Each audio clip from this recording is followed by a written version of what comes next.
이어서 모닝와이드 3부가 방송됩니다.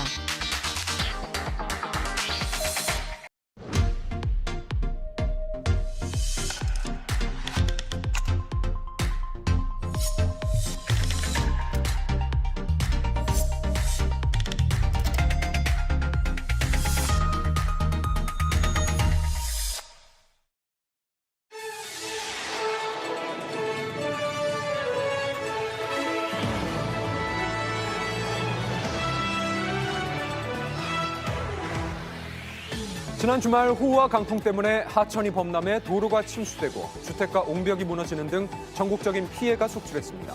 이례적인 5월 폭우 피해 현장을 밀착 카메라에서 취재했습니다. 최근 무더기 한가 사태가 발생한 기업에 투자자들의 매수 행렬이 이어지고 있습니다. 단기 시세 차익을 노리는 이른바 한가 따라잡기의 전망과 위험성, 모르면 호구되는 경제에서 알아봤습니다. 잠시 후 뵙겠습니다.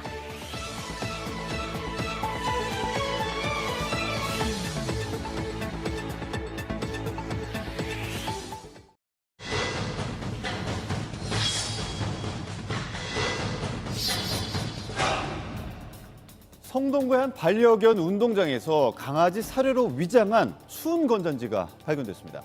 하루 100여 명 이상이 이용하는 공원에서 발생한 사건, 불특정 다수를 대상으로 한 테러에 시민들이 불안감을 느끼고 있는데요. 자세한 내용 날에서 취재했습니다. 사료로 위장한 수은 건전지가 발견된 성동구의 반려견 운동장을 직접 찾아가 봤습니다. 지금 이곳은 성동구에는 한 반려견 쉼터입니다. 바로 이곳에서 이 개 간식으로 위장한 수은 건전지가 발견됐습니다. 이게 뭐죠?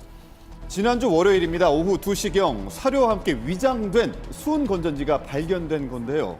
여기를 정식 명칭이 뭐라고 부르세요? 수은 건전지를 테이프로 이제 감싸놓은 거죠. 저희가 쓰는 건전지 말씀하시는 거예요? 조그마한 거? 예. 네. 여러 개를 이렇게 감아놨죠. 사료랑 같이 간식들이랑 같이 이렇게. 그날 5월 1일 날 한 10개 정도 발견했고요. 한 이용객이 바닥에 떨어진 간식을 줍던 중 사료로 위장한 수은 건전지를 발견한 겁니다. 수은 건전지의 경우 일반 건전지보다 크기가 작아서 확인이 쉽지 않았는데요. 이렇게 일상에서 흔히 보는 수은 건전지가 반려견 테러에 사용이 된 것입니다. 시민들의 불안감은 커질 수밖에 없는데요. 누가 이런 짓을? 처음에 엄청 놀랐어요. 예전에 그냥 딱 주워 먹을 수가 있잖아요. 그럼요. 그러면 삼켜버리면 끝나는 거니까. 대상도 정해져 있지도 않고 일종의 테러잖아요. 네. 너무 무서운 거죠? 사료로 위장한 수은 건전지는 당시 운동장 바닷가 유사한 색으로 발견이 쉽지는 않았습니다. 소형 가전제품에 주로 사용된다는 해당 수은 건전지, 실제 사료와 혼동할 수 있을 정도인지 확인을 한번 해봤는데요. 크기는 비슷하죠. 갈색 테이프로 감겨진 수은 건전지는 육안으로 보기에 일반 사료와 차이가 없었습니다. 일반 사료랑 너무 유사한 형태를 가지고 있습니다. 굉장히 작은 경우도 있기 때문에 그런 경우는 비교적 상대적으로 섭취하기가 쉽다고. 사료 사이에 이 테이핑을 한 수은 건전지를 섞었다라면 정말 더 구별하기가 어렵겠죠. 그렇다면 수은 건전지를 동물이 섭취했을 경우 어떤 문제가 발생할까요? 엑스레이를 통한 확인은 가능하지만 섭취한 이후의 부작용이 위험하다고 하는데요. 일으켜서 내분비창해나 신경 증상 그리고 신부전, 간부전 같은 게 생길 수가 있기 때문에 매우 주의해야 됩니다. 증상이 일어나기 전까지는 사실 전혀 알 수는 없습니다. 사료로 위장한 수은 건전지가 발견된 후 운동장 주변 8곳에 경고 안내문이 부착됐습니다.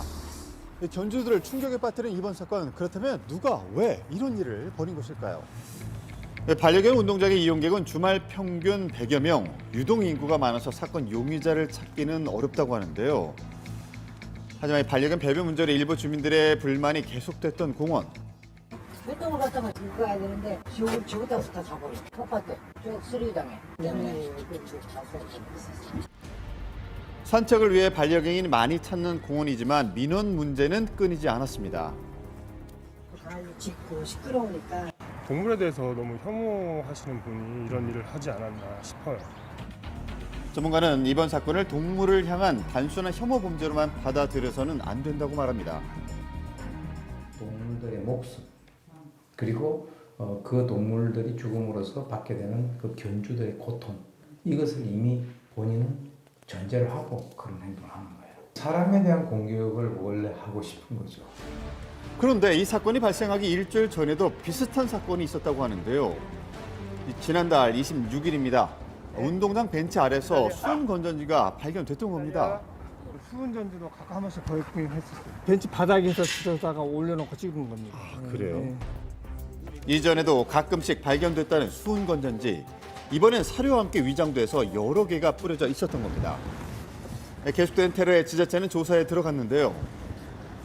총 7건의 민원이 들어와서 조사를 했고 저희 구에서도 사태 심각성을 지금 인지하고 현장 조사나 경찰서에 수사 의뢰를 지금 진행을 했습니다. 지난 목요일 담당 부서는 경찰에 정식 수사를 의뢰했습니다. CCTV를 확인 후 용의자를 특정할 예정인데요. 하지만 이 전문가는 법적 처벌이 어려울 수 있다고 말합니다. 동물보호법 제10조에는 도구, 약물 등 물리적 화학적 방법으로 동물에게 상해를 입히는 행위를 금지하고 있습니다. 그래서 2년 이하의 징역, 2천만 원 이하의 벌금에 처해지도록 되어 있습니다. 다만 이제 이 사건의 경우에는 아직 결과가 발생하지 않은 그런 거기 때문에 동물보호법 상으로는 현재 처벌 조항은 없습니다. 많은 이들이 이용하는 공원에서 일어난 테러 공포. 누구든 피해자가 될 수 있기에 시민들의 걱정이 큰데요. 네. 아 진짜? 네. 그게 만약 안 잡히면 계속 이런 일이 벌일 수 있다는 거. 만약에 그게 아니라 다른 걸로도 더 발전이 될 수도 있다는 거죠.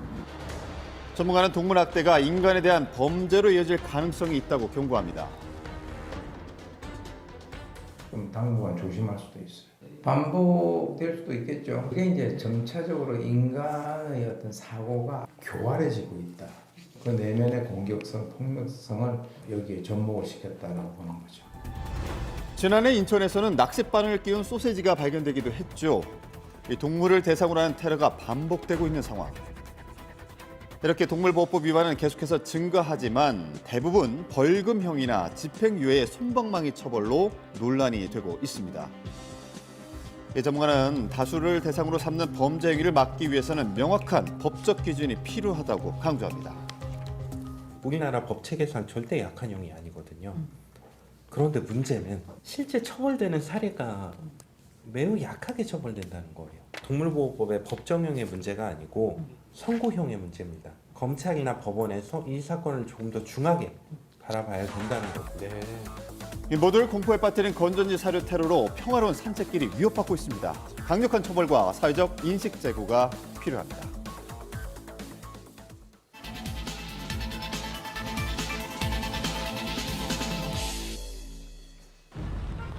지난 주말까지 전국적으로 강풍을 동반한 폭우가 쏟아졌습니다. 비바람에 나무가 쓰러져 전기 공급이 끊기고 집이 침수되거나 하천이 범람하는 등 피해가 속출했죠. 공포죠. 들어가마자 아무래도 잠기면 답이 안 나오거든요. 이거 여기 못 살아요.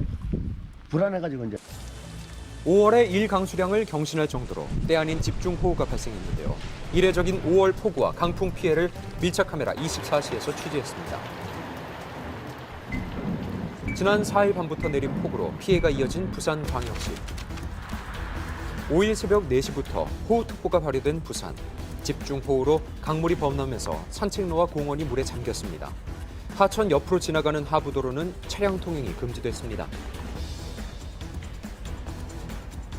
비가 하루 종일 오면 막힌다 봐야 돼요. 이것도 하루 못 가게 통행을 좀 나가놓고 하는 거 같아요. 평소보다는 한 5분에서 한 10분 사이 그 정도 걸리는 것 같아요. 이런 상황 속 위험해 보이는 시민들. 위험하지 않아요? 그리고 비가 예를 들어서 난친다면 이거 바로 나가니까. 범람한 하천이 시민들이 있는 곳까지 빠르게 차올랐죠. 갑작스러운 폭우에 대비가 제대로 되지 않아서 피해 신고가 잇따랐는데요. 빗길을 달리던 통근버스가 주차된 트럭과 충돌해서 승객과 운전사 등 11명이 다치는 사고까지 있었습니다. 피해는 부산 곳곳에서 발생했는데요. 지난 5일 부산의 한 주택가에서 10m 길이의 옹벽 석축이 무너졌습니다. 이 때문에 집 앞 도로가 유실된 주민을 만나봤는데요. 새벽에 6시 안 돼서 부러졌어. 안 돼서 쿵 소리가 나는 게다. 나와보면 이러고 됐어요. 그리고 그냥 나는 올라와가지고 일부러 바로 해버렸지. 폭우 속 굉음과 함께 무너진 옹벽. 비가 오니까 이제 물이 들어가니까는 이 길이 옹벽이 내려앉아버린 거예요. 저 집은 한 집은 대피를 해버렸고 우리도 어저께 대피했다가 오늘 다시 왔거든요. 시간당 20mm에 달하는 집중호우에 흙이 다 쓸려 내려가면서 인근 주민들은 임시 숙소로 급하게 대피했습니다. 길 무너지고 이게 다 나가버렸잖아요. 못 다니게. 내 집이라고 들어오는데 잠자기가 이제 불편하지 이제. 잠도 못 자고. 불안해가지고 이쪽 한쪽이 완전히 가버렸잖아. 옹벽이 무너진 충격으로 집까지 피해가 이어졌는데요. 집안 곳곳에 균열이 생긴 거죠. 이쪽으로 이게 완전 딱 이런 데는 소리 안 나는데 다 깨지고. 이 집안이 이제 내가 아닌가 이거든. 그러니까 이게 크게 하고 이게 떠버린 거지 전부 다. 옹벽과 함께 집안이 내려앉으면서 벽에 충격을 주었고 옹벽과 마주보고 있는 화장실 타일과 벽 일부가 깨졌습니다. 옹벽 아래에 살고 있는 이웃들도 불안하기는 마찬가지. 비가 많이 오면 막 차고 너무 내려오잖아. 저 산에서는 막 내려오면 큰일이지. 무너지는 수가 있어 나도. 폭우 때문에 무너진 옹벽 위를 천막으로 덮어놓는 등 임시 조치만 취한 상황. 나도 이거 위험해서 잠 못 잘 것 같아. 부산에서는 5일부터 6일 오전 5시까지 79건의 폭우 관련 신고가 이어졌습니다. 호남 지방에서도 피해가 속출했는데요. 캠핑장을 찾은 시민들은 불어난 계곡물 때문에 고립되기도 했죠. 못 간다 이거. 한여름도 아니고 이제 장마철도 아닌데. 밤새 비가 너무 많이 내리는 바람에 저희가 고립이 됐습니다. 물살이 좀 약해졌을 때 나올 수는 있었거든요. 차가 떠내려갈까 봐 많이 무섭더라고요. 광주 도심에서는 지하철역이 침수됐습니다. 물 200톤을 배수한 후에야 다시 운행할 수 있었는데요. 4일부터 6일까지 사흘 동안 전국에서 호우 관련으로 총 358건의 소방 출동이 있었습니다. 이례적인 5월의 폭우, 이유가 뭘까?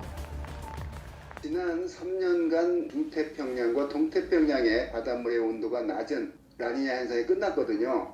이 영향으로 지금 바닷물의 온도가 높아졌는데 남쪽에서 고온다습한 수증기가 우리나라 쪽으로 많이 공급이 되고 많은 비가 내렸다고 봅니다. 봄철 따뜻한 날씨를 유지했던 탓에 태평양에서 생성된 수증기가 다량 유입되면서 비를 뿌린 거죠. 지난주 내내 이어졌던 호우는 강풍까지 동반해서 피해가 더 컸습니다. 부산과 울산 등 남부 지역에 강풍주의보가 발효됐는데요. 순간 풍속이 초속 20m로 강풍이 불면서 피해가 속출했습니다. 지금은 뭐 휴일이니까 그렇지만 아예 학생들 이제 오고 하면은 좀 안 해도 아무나 위험성이 많지요.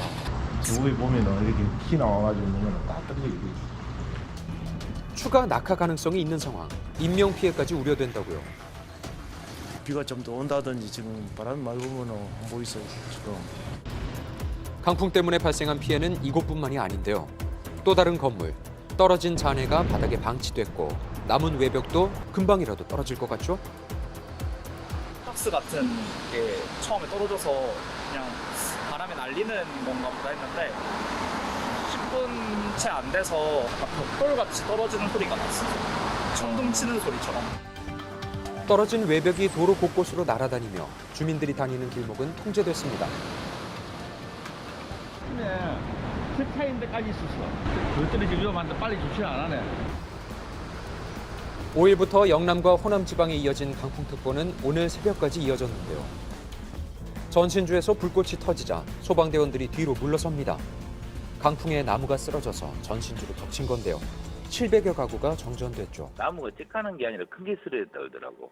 그게 덮쳐가지고 정전이 됐으니까 사람들이 이제 아파트 주민이나 이런 사람들이 다 밖으로 뛰쳐나왔을 거 아니에요. 이번 호우 때문에 전남 지역에서만 약 12억 3천만 원의 재산 피해가 발생했습니다. 문제는 이게 끝이 아니라는 건데요. 앞으로도 이상 기상이 이어질 수 있다고요. 바닷물의 온도가 높은 엘니뇨 현상으로 역전될 것으로 보이거든요. 올여름 만만치 않은 더위가 예상이 되고요. 이상 기상이 더 빈번하게 발생할 것이다. 이렇게 보는 거죠. 엘니뇨가 지구 온난화의 가속 페달 역할을 하면서 전 세계 곳곳에 폭염과 홍수, 가뭄이 발생할 가능성이 크다고 합니다. 올해 이미 가장 더운 봄을 지내고 있는 우리나라. 기후변화의 위협을 받고 있는데요. 올여름 역대급의 폭염과 폭우가 우려됩니다.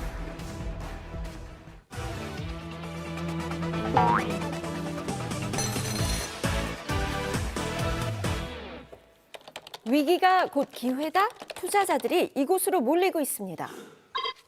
지난 24일 8개 중견기업이 무더기로 하한가를 기록하는 매우 이례적인 상황이 펼쳐졌죠. 8개 종목의 시가총액은 나흘 사이 8조 2천억 원이 증발했습니다. SG증권을 통해 매도 매량이 쏟아지며 급락한 종목들 계속해서 약세를 이어가고 있는데요. 그럼에도 높은 반등을 기대하며 정말 아슬아슬한 투자가 이어지고 있습니다. 이른바 하한가 따라가기 투자 전략입니다. 하한가 맞았으니까 떨어질 만큼 떨어지지 않았나 하는 생각으로 들어갔습니다. 다시 올라갈 거라는 믿음으로 팔지 않고 기다리고 있습니다. 해당 종목을 매수하는 투자자들은 계속해서 증가하고 있습니다. 지난 24일 이후 개인 순매수 규모는 약 3천억 원입니다. 실제로 일부 종목은 특정 거래일 주가가 20% 이상 반등하기도 했는데요. 하지만 6개 기업은 지난 28일 잠깐 반등한 후 다시 하락세를 이어가고 있습니다. 그중 투자자들이 가장 많이 매수한 기업은 지난 3일 14만 2,300원으로 마감했는데요. 낙폭은 71%에 달합니다. 하한가를 맞고 난 다음에는 다시 이제 주식이 이제 투자자들 어떻게 생각하냐면 들어가기 전에 가격 비슷하게 내려오면 다시 반등할 거다. 그리고 일시적으로 기술적으로 반등할 수 있다. 증권사나 이런 데서 추가로 매도를 하게 되면 또 한 번 엄청난 손실을 입게 되는 상황인데도 그럼에도 불구하고 불나방처럼 덤벼든다는 겁니다. 이곳들은 모두 지난해 영업이익이 큰 폭으로 개선되지 않았는데도 지난 1년간 주가가 이상 급등했고 실제로 증권가에서는 이들 종목에 대한 경고도 있어 왔는데요. 최근 개인들이 돈을 빌려 투자하는 이른바 B2가 급증하는 가운데 주요 주주에 한국증권금융이 있는지 확인해야 한다는 말도 나오고 있습니다. 투자자들이 증권사의 돈을 빌려 주식을 매수할 경우 증권사는 한국증권금융을 통해 대출을 받습니다. 이때 한국증권금융은 신용 매수한 주식을 담보지분으로 잡게 되는데요. 담보지분이 5%가 넘어갈 경우 B2가 늘어났다는 것을 의미하기 때문에 위험 신호로 해석됩니다. 빚을 내 투자하는 신용거래 비중이 높을수록 급매 현상이 증폭되고 향후 주가 변동성이 커질 수 있기 때문입니다. 실제로 이들 8개 종목 중 6개는 한국증권금융이 5% 이상 지분을 보유하고 있는데요. 금융당국도 부랴부랴 B2 리스크 관리에 돌입하는 모습입니다. 전체적으로 성장률이 떨어지고 있기 때문에 그러면 일확천금할 수 있는 게 없을까를 자꾸 찾는 과정에서 몰려가는 것 같아요. 그러니까 자기 돈으로 하면 사실은 자기 손실로 끝나는데 결국에는 그게 자기 손실 이상을 넘어가지고 증폭될 수 있기 때문에 결국에는 문제가 되는 거죠. 투자자들이 조금 주의할 필요가 있다고 생각합니다. 올라도 너무 오른 이것 때문에 학부모들의 고민은 깊어지고 있습니다. 일본 120만 원, 미국 580만 원. 최근 학부모들 사이에선 이것이 일명 새로운 등골 브레이커로 불리고 있습니다. 뭐죠? 바로 수학여행인데요. 학창시절 최고의 추억, 수학여행. 새 옷도 사고 친구들과 함께 학교를 벗어나 떠날 생각에 설레기 마련인데요. 하지만 물가 인상과 함께 훌쩍 뛴 비용 때문에 이제 마냥 웃지 못할 수학여행이 됐습니다. 그나마 저렴한 국내 여행이었지만 이제는 제주도를 가려고 해도 70만 원은 돼야 합니다. 여기에 수학여행 가기 전 새 옷, 신발 등을 사주고 용돈까지 더하면 예상 지출이 100만 원을 훌쩍 넘어서는데요. 최근 수학여행 경비 때문에 걱정이라는 한 학부모를 만났습니다. 중학생 아이들 같은 경우에는 이제 동해권으로 2박 3일에서 50만 원대, 이제 고등학생 아이는 제주도로 가게 됐나 봐요. 그래서 한 70만 원 예상하고 있어요. 그래서 둘이 합하면 120 정도 나오니까 용돈도 줘야 되잖아요. 그럼 굉장히 많이 들겠더라고요. 게다가 일정에 대한 세부 비용도 제대로 안내되지 않았다는데요. 근데 아이들은 단체 요금도 적용될 것이고 이제 할인 요금으로 가게 될 건데 인당 요금으로 따지면 아이들이 지금 훨씬 비싸게 가는 걸로 저희는 느껴지거든요. 그래서 굉장히 부담이 많이 되죠. 2019년에는 제주도는 40만 원 안팎, 부산권 30만 원대였던 것과 비교하면 큰 폭으로 증가했습니다. 수학여행으로 가는 여행지는 대중적인 인기를 끄는 곳인데다 봄 성수기와 고물가 기조가 맞물려 부대 비용이 모두 천정부지로 치솟았습니다. 해외로 수학여행을 떠나는 학교도 증가하고 있는데요.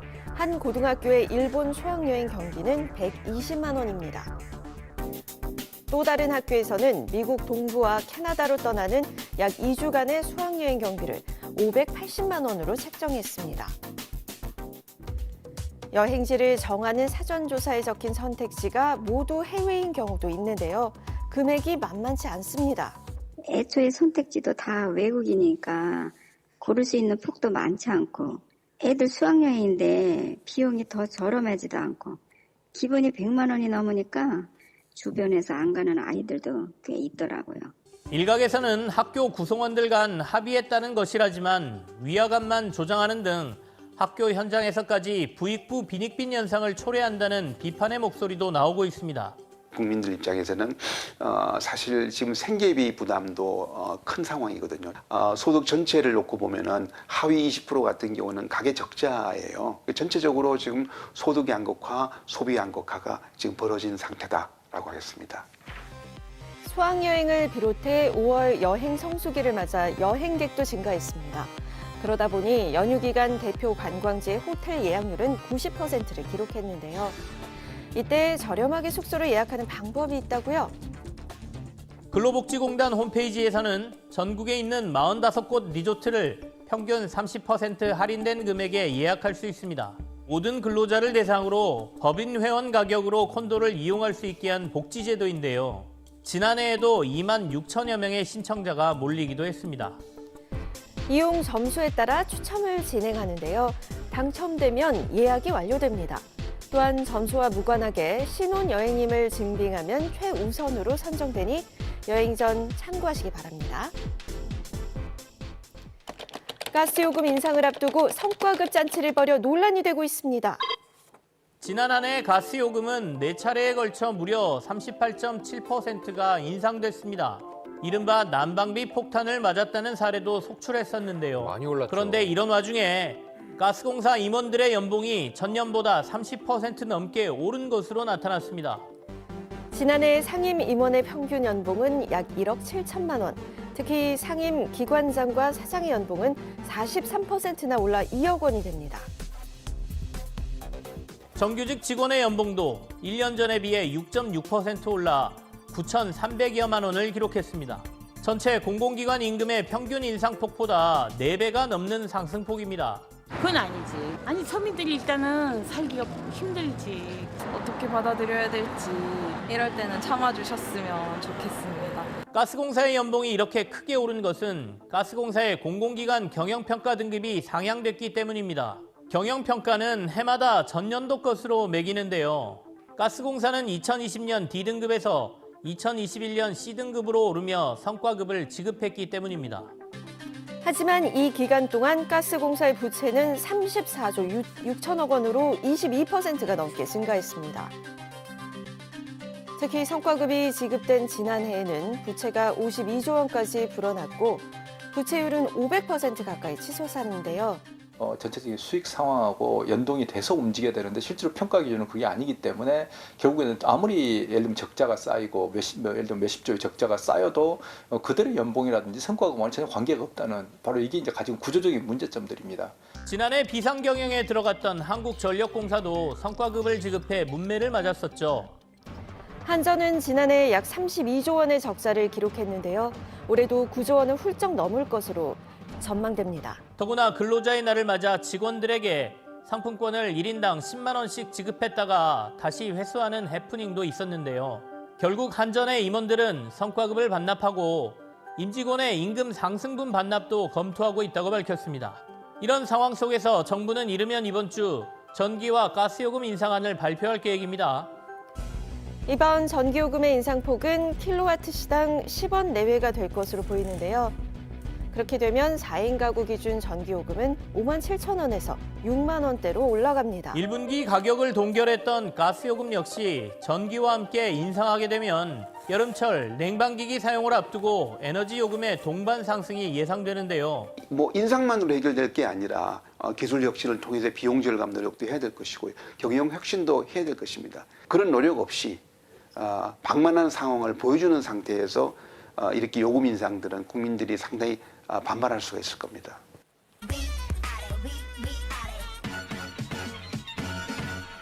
이번 주 업은 42%나 늘어난 외국인 집주인입니다.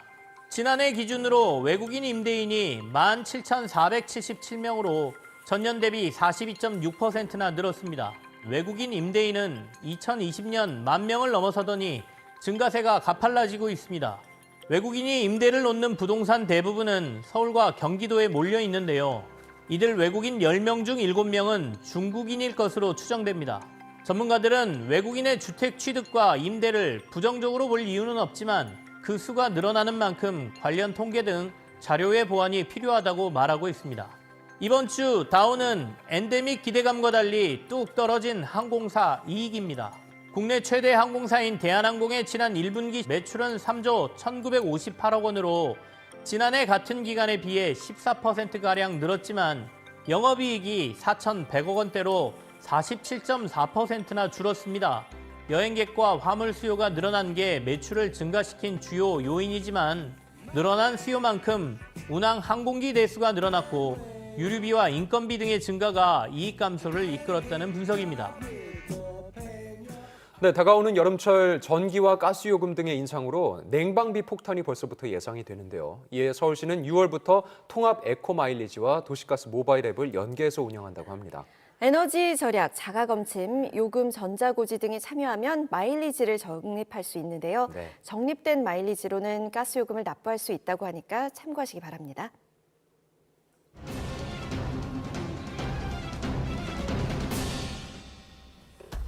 남성이 가게 안으로 들어갑니다. 잠시 후 누군가와 실랑이를 벌이는 남성. 곧이어 한 손에 흉기를 들고 골목으로 사라지는데요. 남성에게 위협을 받는다는 신고를 받고 경찰이 출동했지만 이미 신고자는 숨진 상태였습니다. 빅데이터로 이것을 검색하자 지난 5년간 7만 9천여 건 요청, 하루 평균 62건이 접수. 그러나 80%가 조사조차 받지 않고 가해자에 대한 구속수사는 2.7%인 신변 보호입니다. 지난 4일 전북 익산의 한 빌라. 남성이 한 손에 무언가를 들고 빌라로 들어갑니다. 잠시 후 남성이 들어간 집에서 화재가 발생했는데요. 남성이 불을 질렀던 것입니다. 빅데이터로 알아본 신변 보호, 접근 금지, 긴급 출동, 스마트워치 등의 단어가 등장합니다. 가방 안에 휘발유를 넣고 건물 안으로 들어갔던 남성. 3년 전 이혼한 아내를 찾아간 건데요. 아내에 대한 폭력으로 접근 금지가 내려졌지만 소용없었습니다. 사고가 벌어진 현장을 찾아가 봤습니다. 근데 그 남자분 피벌성 같은 걸 가지고 와가지고 여러 번 협박을 했습니다. 여자분이 계속 소리 들렸죠. 하지마 계속. 당시 30분 넘게 이어진 고성. 남성은 자신뿐 아니라 아내의 몸에 휘발유를 붓고 불을 질렀다고요. 현장 도착해보니까 한 명은 옥상 5층에서 떨어져 있고 한 분은 경찰 가문이 도착해서 바로 소화기로 끄고. 현재 아내는 전신 화상을 입어 위독한 상태. 접근 금지 명령에도 지속적으로 찾아오며 이어진 폭력. 이웃들은 전혀 알지 못했습니다. 엘리베이터가 있어가지고 서로 이렇게 얼굴 볼 일도 있으면 얼굴 볼 건데 볼 일도 없고요. 네, 계단이가 사람들 죽어 사는 것도 잘 몰라요. 이혼 후에도 지속되는 폭행과 주거 침입 등으로 한 달 전 남편을 고소했는데요. 저희도 다 신청해놨죠. 임시조치에 접근금지하고 정부통신이랑 접근금지 다 해놨죠. 피해자를 보호하기 위해 지급했던 스마트워치. 범죄를 막을 순 없었습니다. 서울 중구 신고를 받고 12분 뒤 현장에 도착한 경찰. 이미 신고자는 사망한 상태였는데요. 신고자는 이전 스토킹으로 신변 보호가 이뤄지고 있는 상황이었습니다. 꾸준하게 1년 넘게 협박을 당했다. 제가 처음 들었어요. 오늘 좀 전에 엄마 아버지 구성하고 스토킹을 당하고 있는데 저한테 말 스마트워치 하나 믿고 말을 안 하는 것 같아요. 경찰이 출동했지만 신고한 여성의 위치를 찾지 못하고 주위를 맴돌았는데요. 한 번 더 보낸 신호로 찾을 수 있었지만 이미 살해당한 피해자를 검거하는 거에는 굉장히 기능할 수 있지만 피해자를 작정하고 위해를 가하려는 가해자를 막는 거에는 한계가 있을 수밖에 없어요. 네. 그렇기 때문에 기본적인 것들로 피해자를 보호할 수 있다라는 생각을 넘어서 위험이 높다라고 평가된다면 구속을 하는 것에 대해서 적극적으로 검토해야 하는 것입니다. 빅데이터로 알아본 신변보호, 증거, 분리조치, 스토킹 등의 단어가 등장합니다.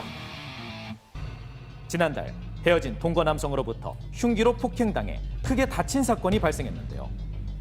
이별 후 넉 달 넘게 여성의 집에서 나가지 않은 남성. 집착과 폭행뿐 아니라 협박 메모까지 보내며 여성을 위협했다고요. 저희 엄마랑 찔러 죽인다고 하니까 저희 엄마가 좀 무서워서 본인 집인데도 나오셨거든요. 그 이후부터 미행하고 집착하고 계속 괴롭히고 일도 못하게 하고 해서 생활이 전혀 되지 않으셨어요. 계속되는 위협에 피해자는 경찰에 신변보호 요청을 했지만 소용없었습니다. 저희가 총 5번 신고를 했어요. 찔러 죽인다고 했다 이런 이야기들은 증거가 없어서 되지 않았고 신변보호 요청을 계속 했는데 대화로 해봐라. 그쪽도 원하는 게 있지 않겠냐. 여기에 대해서 어떤 피해자 보호를 해줄 수 있는 부분들이 전혀 없어요. 그냥 말만 적금문제 명령인 거지. 결국 딸의 집에서 생활했던 피해자. 짐을 챙기러 본인의 집을 찾았다가 남성에게 감금된 겁니다. 들어갔을 때는 망치 들고 들어가서 문 다 잠그고 그리고 지금 경찰이 오면 그 순간 너는 죽는 거야. 1시간 넘게 연락이 되지 않자 피해자를 찾아 나선 가족. 너는 이제 죽어야 해. 그때부터 이제 막 찢기 시작하는 거예요, 저를. 전치 6주의 상해를 입은 피해자. 둔기로 머리를 맞아 목숨까지 위험했었다고요. 5번의 요청에도 이뤄지지 않았던 피해자 보호 조치. 폭행을 당하고 나서야 분리 조치는 이뤄졌습니다. 언젠가 또다시 찾아올지 모르는 상황. 위기의 순간 그녀를 보호해줄 수 있는 건 아무것도 없었습니다. 거리를 걷는 한 남성. 경찰관들이 다급히 쫓아가 남성을 체포합니다. 신고를 받고 출동한 경찰들이 검거한 이 남성. 접근 금지 명령을 위반하고 범행을 저질렀던 것인데요. 모든 연체로 도와주세요. 살려주세요. 신고 좀 해주세요. 그런 식으로 살려달라고 계속 외쳐대는 거예요.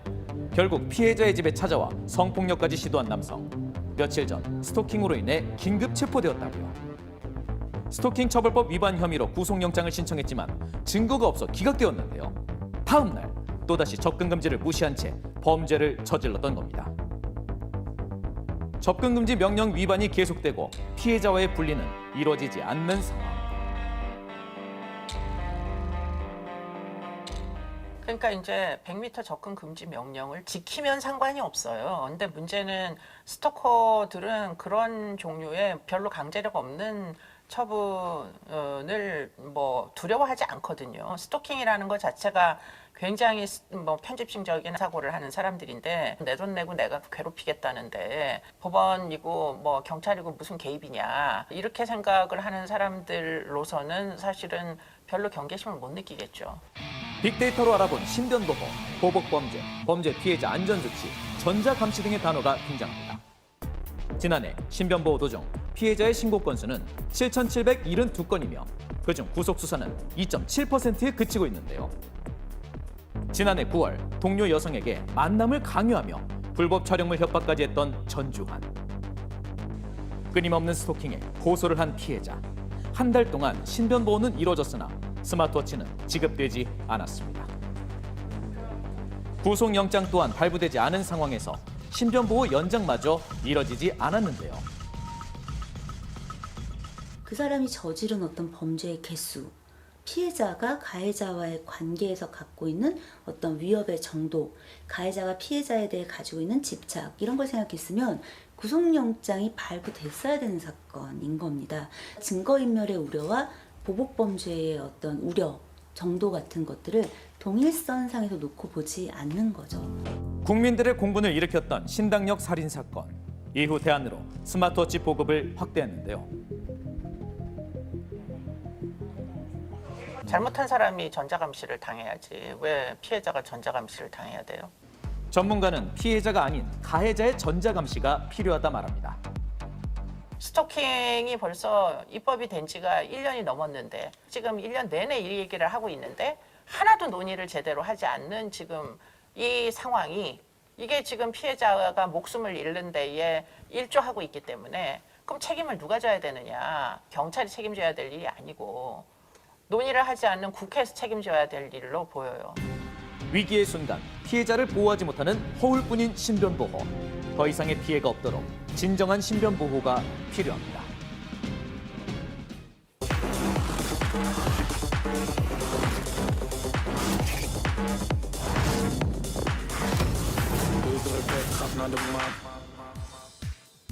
네, 오늘도 저희와 함께합니다. 인공지능을 이용해서 만든 가상인간이죠. 제인 씨, 어서 오세요. 안녕하세요. 버추얼 휴먼 제인입니다. 오늘은 전 세계 수재들이 보이는 세계 최고의 대학, 하버드 대학교로 떠나보겠습니다. 재학생이 알려주는 입학 비결, 그리고 하버드 대학교의 재미난 비밀과 속설까지 제인 스픽 함께 보시죠. 오늘 랜선 견학으로 방문해볼 곳은 하버드 대학교입니다. 400년에 가까운 전통과 역사를 가진 미국 최초의 대학으로 역대 미국 대통령 8명 배출, 160명이 넘는 노벨 수상자를 탄생시킨 명실상부 세계 최고의 대학, 세계 대학 순위 1위 하버드 대학교로 지금 바로 떠나보겠습니다. 안녕하세요. 이곳은 미국의 하버드 대학교입니다. 저는 물리학과 1학년에 재학 중인 박정현이라고 합니다. 지금부터 하버드 대학교에 소개해드리자고 합니다. 하버드 정문을 지나면 등장하는 넓은 잔디밭. 이곳은 하버드 캠퍼스의 중심인 하버드 야드입니다. 학생들은 주로 이곳에서 운동과 독서를 하며 자유로운 시간을 보낸다는데요. 하버드 야드는 하버드 대학교의 오랜 역사가 남아있는 상징적인 장소랍니다. 1636년 9명의 학생을 모아놓고 하버드의 첫 수업이 시작된 곳인데요. 현재는 입학식, 졸업식 등 학교 내 주요 행사들이 열리며 세계적으로 화제가 되는 하버드 연설이 펼쳐지는 곳이기도 합니다. 스필버그 감독을 비롯한 유명인들의 연설, 하버드의 위엄이 느껴집니다. 세계에서 가장 노벨상자를 배출해낸 하버드 대학교. 그 강의는 어떤 모습일까요? 물리학 시간. 그런데 소화기를 이용한 미니 자동차를 만들었습니다. 세계 최고의 대학 강의실이라고 하기엔 믿기지 않는 풍경이죠. 강의 주제에 따라 다양한 프로젝트가 진행되며 때론 이렇게 강의실에서 즉석 실험이 펼쳐지기도 한다는데요. 자유로운 강의실 분위기가 정말 인상적입니다. 시험을 앞두고 가장 많은 학생들이 찾는다는 이곳은 세계 최대의 대학 도서관이자 하버드의 상징인 와이드너 도서관입니다. 도서관 로비를 지나면 등장한다는 작은 서재. 와이드너 도서관에서 아주 유명한 곳인데 하버드 대학교 졸업생인 해리 엘킨스 와이드너를 기리기 위한 서재입니다. 서재는 오래된 고서들로 가득 채워진 와이드너 방을 그대로 옮겨놓았다고 하는데요.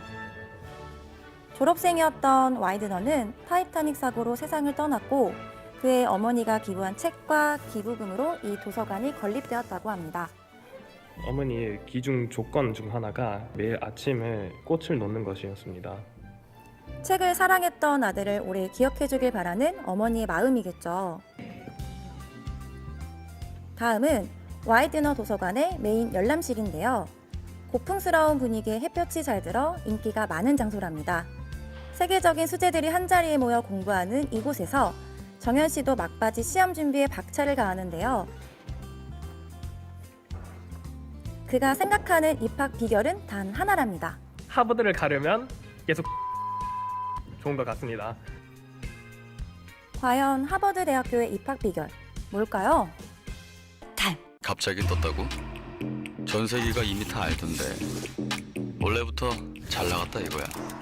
미용실에선 원래 글램팜 써. 확 뜰만하지. 안마의자네? 의료기기예요. 마사지를 해주잖아. 허리, 목 디스크도 치료해주죠. 전신 마사지부터 허리 디스크 치료까지. 오늘도 편하게 허리 업. 홈헬스케어 의료기기 메디컬 팬텀. 커피 머신과 얼음 정수기의 절묘한 만남. 에스프레 카페잖아. 함께 할래? 이곳은 미국의 하버드 대학교입니다.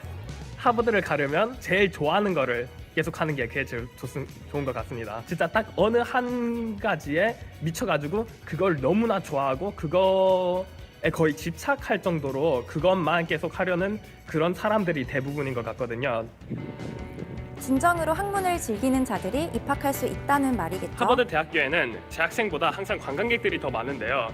아마 그중에서 가장 많은 관광객들이 모여있는 곳이 아닐까 합니다. 바로 존 하버드 동상입니다. 1년 내내 관광객으로 북적인다는 동상 앞. 약속이라도 한 듯이 동상의 왼쪽 발을 만지고 있는데요. 이 동상이 발을 만지면 하버드에 들어올 수 있다는 속설이 있는데요. 하지만 재학생들은 절대로 동상을 발을 만지지 않습니다. 왜냐하면 학교를 졸업하려면 꼭 해야 한다는 속설 중 하나가 이 동상 발에 오줌을 싸는 거라서 그 재학생들은 절대 발을 안 만집니다. 그리고 그 유명세와 달리 존 하버드 동상에 치명적인 오류가 숨겨져 있답니다. 그 첫 번째로는 바로 존 하버드의 정체인데요. 보통 존 하버드를 설립자로 알고 계신 분들이 있는데 존 하버드는 설립자도 아닌 하버드 대학의 첫 기부자입니다. 동상엔 설립자로 새겨져 있지만 실제로 그는 설립자가 아닌 하버드의 첫 기부자라는 사실. 두 번째는 바로 설립 연도입니다. 동상에 새겨진 1638년이 아닌 1636년에 설립되었습니다. 어떤 이유에서인지는 모르겠지만 하버드에서 이렇게 중요한 기념비적 동상을 만들 때 이런 큰 실수를 했다는 게 참 재밌는 것 같습니다. 마지막으로 찾아간 곳은 학교 식당인데요. 하버드에는 총 13개의 식당이 있지만 대부분 1학년들은 제가 지금 향하는 아넨버그 홀에서 식사를 합니다. 와, 분위기가 정말 멋지죠. 높은 천장과 샹들리에는 아넨버그 홀의 시그니처인데요. 식당을 가진 매운 학생들. 공부도 체력 싸움이라는 말이 있듯 먹는 것도 정말 중요할 텐데요. 하버드 대학생들의 건강을 책임지고 있는 아넨버그 홀. 매일 달라지는 신선한 샐러드를 기본으로 단백질까지 골루 갖춘 건강식 뷔페가 열린답니다. 아넨버그에는 정말 매일같이 항상 최소 한 종류의 치킨 요리가 나옵니다. 저는 오늘 우유를 치킨, 보리, 콩, 감자, 소시지 등등 가져왔고요. 네. 그 맛이 어떨까요? 아넨버그가 좀 음식이 맛이 없기로 유명하거든요. 오늘은 꽤 괜찮은 것 같아요. 몸에 좋은 건강식은 언제나 조금은 맛없기 마련. 그래도 이런 분위기에서 먹는 하버드 대학교의 식사라면 정말 맛있을 것 같은데요? 지금까지 세계 최고의 말이 무색하지 않는 오랜 역사와 전통이 빛나는 하버드 대학교였습니다. 정부와 지자체의 복지 서비스와 혜택 등을 이용하려면 각 기관 사이트를 확인해야 하는데요. 저에게 맞는지도 제가 알아서 찾아봐야 되고 여기저기서 정보를 찾아봐야 되는 게 좀 불편한 것 같아요. 내게 맞는 서비스를 찾고 나면 이제 시작이죠. 신청을 위한 서류 준비도 쉽지 않습니다. 사회보장 신청서랑 금융정보 이용 제공 동의서 그리고 개인정보 이용 제공 동의서 등 작성해야 될 서류가 있어요. 혜택을 찾는 것도 어렵고 신청도 어려워 포기하기도 한다고요.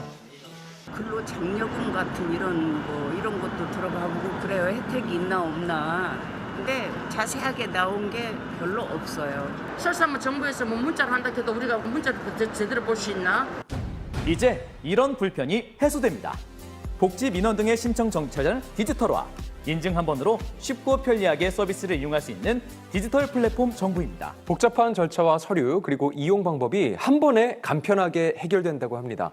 디지털 플랫폼 정부위원회 고진 위원장과 자세한 이야기 나눠봅니다. 안녕하세요. 안녕하세요. 네, 대통령직 속 디지털 플랫폼 정부위원회 위원장 고진입니다. 네, 디지털 플랫폼 정부가 뭔지 소개 부탁드립니다. 네, 디지털 플랫폼 정부란 디지털 플랫폼을 통해서 획기적으로 편리한 서비스를 제공하는 인공지능 시대의 정부의 혁신 전략이라고 할 수 있습니다. 정부 업무에 인공지능, 빅데이터, 클라우드 컴퓨팅 등 디지털 신기술을 적용해서 국민이 원하는 서비스를 한 번에 받아볼 수 있도록 만드는 것이라고 할 수 있겠습니다. 그동안 우리가 각 기관의 홈페이지에서 일일이 다 확인했던 것들을 한 번에 싹 확인할 수 있으면 진짜 편리할 것 같죠. 네. 디지털 플랫폼 정부 정책에는 어떤 것들이 있습니까? 대표적으로는 혜택 알림이 그리고 첨부서류 제로와 공장 설립 간편 인허가 서비스 등을 예로 들 수 있습니다. 혜택 알림이는 공공 서비스를 대상으로 인공지능이 개인의 자격 요건과 상태를 수집하고 분석해서 내가 받을 수 있는 정부 혜택을 선제적으로 알려줄 수 있는 추천 서비스입니다. 네. 그리고 첨부 서류 제로화는 그동안 공공기관 서비스를 신청할 때 기관에서 서류를 발급받아 또 다른 기관에 제출해야 하는 불편함이 있었는데요. 디지털 플랫폼 정부에서는 기관 간의 정보가 공유되도록 해서 이런 불편을 없애나갈 것입니다. 네. 공장 간편 인허가 서비스는 인허가 사전 진단과 공장 입지 추천, 또 공장 건축물의 3D 시뮬레이션 등을 통해서 복잡한 인허가 과정을 간편하게 한 곳에서 지원하는 원스톱 서비스를 말합니다. 기관마다 작성하는 서류로 힘들었던 적 있으시죠? 디지털 플랫폼 정부는 국민이 요구하는 공공정보를 정부가 직접 제공하는데요. 내 정보를 입력하면 디지털 플랫폼 정부로 맞춤 혜택을 한눈에 볼 수 있다고요. 인터넷이나 이런 데서 찾아보는 좀 한계도 있다 보니까 한눈에 앱이나 이런 걸로 정리가 돼 있으면 쉽게 혜택을 받을 수 있지 않을까라는 생각이 듭니다. 아무래도 좋을 것 같습니다. 시민 입장에서. 시민들이 편의성이 좀 많이 올라갈 것 같다 이런 생각이 듭니다. 자, 세계 최초로 정부 전용 초거대 AI를 도입하겠다고 하셨는데 어떻게 활용되는지 궁금합니다. 공무원들이 초거대 AI를 행정의 보조역으로 삼아서 정부 문서 작성이나 민원 업무, 또 복지 안전 분야 등에 적용해서 공무원의 업무 효율을 높이고 공공 서비스의 품질을 향상시키기 위한 것인데요. 네, 예를 들어서 설명드리면 초거대 AI가 복지 사각지대에 놓인 여러 소외된 국민들을 찾아서 살필 수 있게 되는데요. 정부가 가지고 있는 데이터뿐만이 아니라 많은 민간 기업들이 가지고 있는 데이터까지 모아서 살필 수 있게 만들어 나갈 것입니다. 이렇게 살펴보니까 모든 서비스를 한 곳에서 이용할 수 있는 디지털 플랫폼 정부가 구축된다면 이거 정말 편리할 것 같은데요. 실제로 우리 일상에서 어떤 변화가 찾아올까요? 네, 현재는 세금을 내려고 하면 국민들이 국세는 홈택스에서 또 지방세는 위택스에서 그리고 서울시의 세금은 이택스를 접속해야만 합니다. 맞아요. 네, 굉장히 불편하죠. 그렇죠. 디지털 플랫폼 정부가 구현되면 국민은 하나의 통합 사이트, 하나의 정부의 사이트에서 자신이 원하는 방식으로 로그인해서 모든 정부의 서비스를 이용할 수 있게 되는 것입니다. 그리고 공공기관 이곳저곳에서 첨부 서류를 떼서 다시 정부의 기관에 제출하는 그런 불필요한 수고도 없어질 것이고요. 네. 또 정부가 선제적으로 초개인화되어 있는 맞춤형 정보를 국민들께 제공해서 더 이상 국민들이 몰라서 자기가 받아야 되는 혜택을 놓치는 일도 사라지게 될 것입니다. 자, 이렇게 행정 절차를 디지털화하면 디지털에 익숙하지 않은 노년층, 또 장애인 등 디지털 취약계층에는 또 다른 어려움이 될 수 있지 않을까 우려하시는 분도 계시더라고요. 네. 저희도 그 부분이 제일 걱정입니다. 고령자나 장애인 등 디지털 취약계층에 대한 접근성 향상을 위해 노력할 텐데요. 디지털 취약계층이 사용에 편리한 그런 유저 인터페이스도 개발을 할 것이고요. 또 장애인들에 대해서는 첨단 보조기기도 지원하는 등 노력을 많이 할 것입니다. 그런데 요즘 개인정보 보호에 대한 불안감이 큰 것도 사실인데요. 디지털 플랫폼 정부의 보안과 또 개인정보 보호 계획 어떻게 세우고 계신가요? 네, 많은 국민들이 정부에서도 디지털 플랫폼 하니까 굉장히 불안해하십니다. 네. 내 개인정보가 디지털 플랫폼 정부를 통해서 밖으로 외부로 유출되거나 또 나에게 불리하게 오남용될까 봐 굉장히 걱정들이 많으신데요. 그래서 디지털 플랫폼 정부에서는 사이버 보안 강화와 개인정보 보호가 가장 중요한 선결 과제라고 말씀드릴 수 있습니다. 만일 어떤 정부 부처가 보유하고 있는 국민의 데이터를 다른 부처나 기관이 요청해서 공유해 줄 때 데이터가 이동하게 되면 국민이 직접 그 이력을 조회하고 관리할 수 있는 시스템을 만들 것입니다. 즉 국민이 자신의 데이터가 어디서 사용됐는지 어느 부처, 어느 책임자까지 또 공유 내용이 무엇인지 또 어떤 목적으로 사용됐는지를 직접 조회해서 관리할 수 있게 되는 것입니다. 이 디지털의 기술을 잘 활용해서 국민의 불편함을 해결할 수 있는 안전한 디지털 플랫폼 정부가 되길 기대합니다. 네, 오늘 함께해 주셔서 고맙습니다. 네, 감사합니다.